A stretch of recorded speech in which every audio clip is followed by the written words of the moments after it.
வணக்கம் நண்பர்களே, இந்த வாங்க ரக்ஷாபந்தன் வந்துக்கிட்டு இருக்கு. கடையெல்லாம் இங்கே ஃபுல்லாக அந்த ஜாம் ஆகிடுது, டிராஃபிக் ஜாம். இந்த ராக்கி கடை போட்டு இதுதான் நம்மளோட ராமேஸ்வர் பையா. இவரும் தான் கடை போட்டுக்கிட்டு இருக்காரு அங்கே பக்கத்தில். நான் மெடிக்கல் காரர் திறக்கல.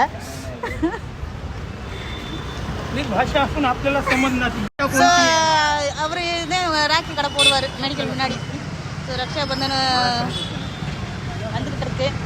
ஸோ நம்ம அண்ணன் தம்பிகளுக்கு ராக்கி ஆயுசு கெட்டியாக இருக்கணும், அப்படி சந்தோஷமாக இருக்கணும் அவங்க அப்படின்ட்டு நம்ம வந்து அவங்கள வாழ்த்தி இதை காட்டணும். பார்த்தீங்களா, ரகமாக இருக்குது.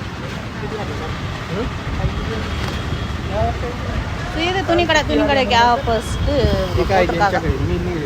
அதே மாதிரி இங்கிட்ட ஒரு கடை. இங்கிட்ட வரணும் ராமேஸ்வரம். ஸோ நம்ம சரக்கு இங்கே இருக்கா அப்படின்ட்டு